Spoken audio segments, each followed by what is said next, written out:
O deputado federal Marcel Van Hatten, da tribuna da Câmara, ao argumentar por um acordo internacional em matéria penal, lembrou que as leis, acordos, tratados e a Constituição não vêm sendo respeitados no Brasil, em especial por ministros das Cortes Superiores.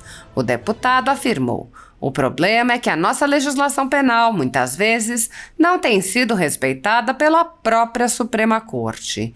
Isso tem sido alvo de críticas até mesmo internacionais. Isso não ocorre só com a lei penal, mas também com a nossa própria Constituição. Matérias internacionais têm dado conta dos abusos de autoridade que o ministro Alexandre de Moraes e outros atores relevantíssimos do nosso sistema jurídico têm cometido contra cidadãos brasileiros, ao arrepio do que diz a Constituição.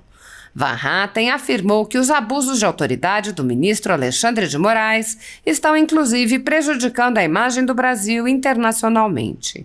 Ele afirmou: a ruptura do Estado de Direito provocada por Alexandre de Moraes e seus pares, a ruptura da nossa democracia, o ataque à nossa democracia feito por Alexandre de Moraes e por outros atores, digo de novo, relevantes do sistema jurídico brasileiro, é tão grave que nós já vimos matérias no New York Times, no Wall Street Journal e em outros veículos de mídia internacional tratando desses nossos retrocessos institucionais.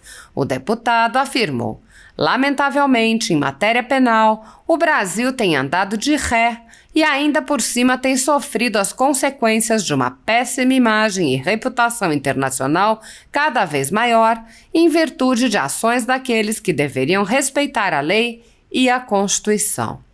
Marcel Van Hatten também apontou as incoerências do discurso esquerdista, mostrando que não pediram a punição dos responsáveis pela morte de um cinegrafista, expondo toda a sua parcialidade e a inconsistência de sua alegada defesa de direitos humanos.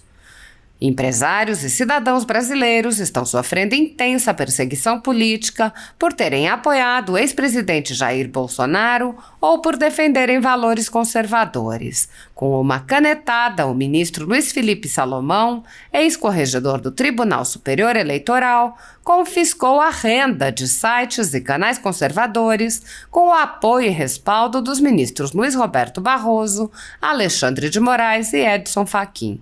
A decisão foi mantida ao longo de um ano pelo corregedor seguinte, Mauro Campbell Marques, e segue sendo mantida pelo atual corregedor Benedito Gonçalves.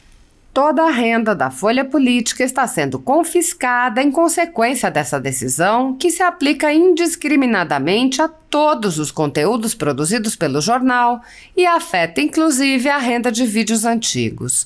Há mais de 19 meses, todos os rendimentos de jornais, sites e canais conservadores estão sendo retidos sem qualquer base legal.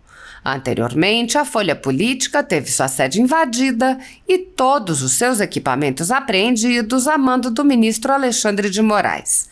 Mesmo assim, a equipe continuou trabalhando como sempre, de domingo a domingo, dia ou noite, para trazer informação sobre os três poderes e romper a espiral do silêncio imposta pela velha imprensa, levando informação de qualidade para todos os cidadãos e defendendo os valores, as pessoas e os fatos excluídos pelo mainstream, como o conservadorismo e as propostas de cidadãos e políticos de direita.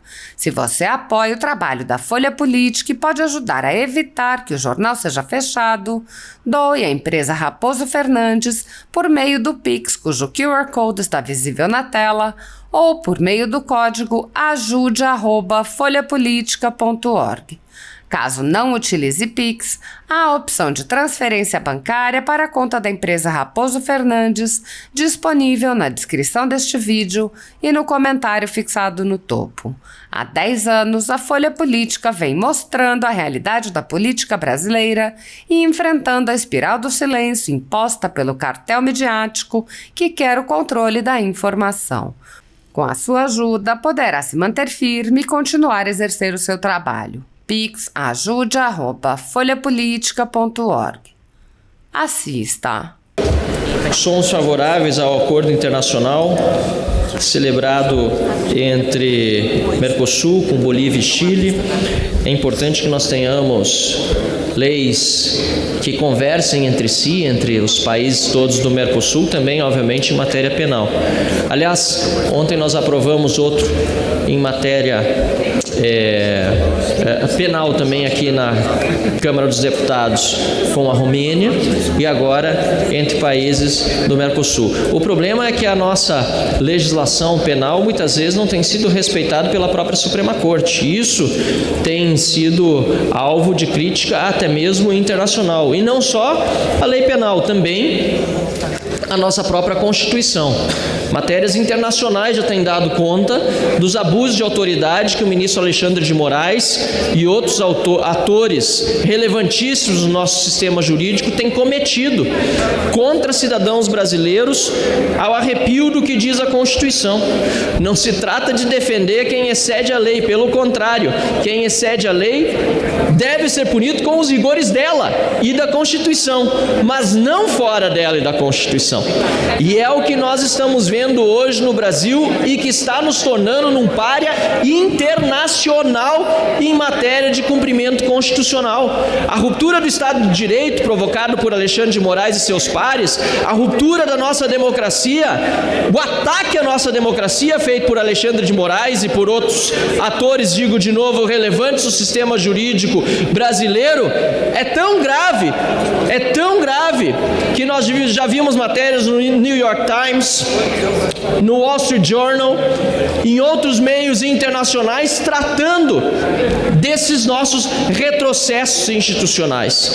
Agora nós vemos também uma série de pessoas que não têm, presas que estão, acesso à mínima dignidade e também muitas das quais, injustamente presas, terão de ser depois devidamente reparadas nos danos que sofreram.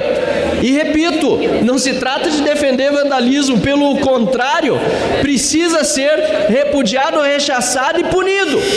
Assim como a esquerda hipócrita agora deveria ter sido a favor da punição dos Black Blocs, que até hoje não foram responsabilizados e punidos pela morte de Santiago Andrade, que amanhã completará 8 anos, cinegrafista da TV Bandeirantes, morto por Black Blocs no Rio de Janeiro durante uma manifestação criminosa. Portanto, senhor presidente, eu aqui concluo. Mas eu ia. Duas vezes marcaram entrevista comigo e com elas. Eu aqui concluo manifestando o nosso voto favorável a esse acordo internacional, mas lembrando a todos os parlamentares que, lamentavelmente, em matéria penal, o Brasil tem andado de ré e ainda por cima tem sofrido as consequências de uma péssima imagem e reputação internacional cada vez maior em virtude de ações daqueles que deveriam respeitar a lei e a Constituição. Senhor presidente, caros colegas parlamentares, hoje, 9 de fevereiro, quinta-feira, véspera do dia 10 de fevereiro, fatídico, em que se comemorarão, ou melhor, não se comemorarão, jamais se poderão comemorar, na verdade,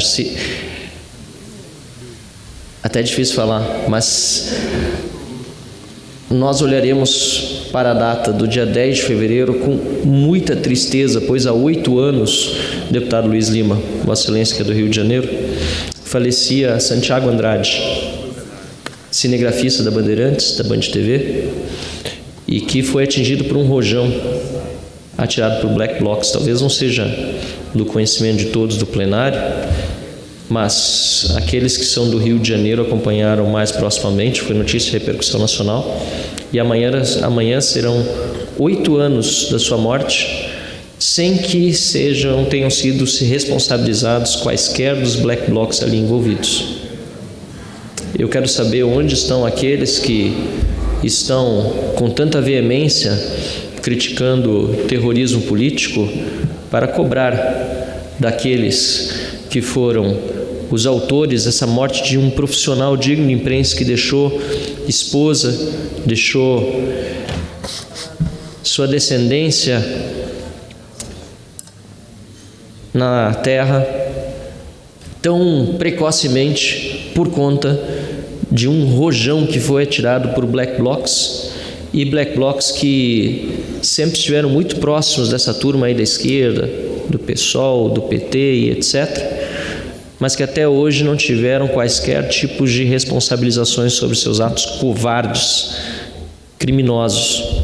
Acho importante nós trazermos nessa semana esse fato e cobrar aqueles que dizem defender os direitos humanos que seja feita justiça nesse caso, e também, obviamente, no caso daqueles que estão hoje corretamente presos por vandalismo, mas também justiça naqueles que estão ilegalmente detidos, e há muitos, há mais de 30 dias, presos ilegalmente aqui em Brasília, alguns dos quais, senhor presidente, vieram a Brasília para conhecer a capital federal, estiveram diante do quartel. Eu mesmo disse, aliás, o deputado Ottoni da mesma forma, que não era o local adequado, nós nem recomendávamos fazer aquilo, mas estavam ali, tinham a sua liberdade de manifestação, sequer vieram aqui até abaixo e foram presos, e alguns dos quais continuam presos aqui em Brasília, sofrendo restrições de liberdades e inclusive agressões à sua própria dignidade injustamente. Eu quero, portanto, cobrar de todos os parlamentares, mas obviamente em especial da esquerda, que tem sido tão hipócrita nesses tempos todos, porque financia terrorismo. MST, que é um movimento que eu digo não é social, um movimento marginal, um movimento terrorista, financiou com verbas públicas durante o governo Lula e Dilma, comprovadamente. Agora vem aqui tentar apenas falar de um lado, mas não quer justiça para todos. Perdão, presidente, somente para encerrar, eu quero aqui, em memória de Santiago Andrade, lamentando mais uma vez profundamente e renovando meu sentimento de pesar à sua família, que já tinha à época manifestado e deve ser manifestado sempre, pedir justiça a todos, e justiça significa punição a quem deve e correção das injustiças a quem não deve. Obrigado, senhor presidente.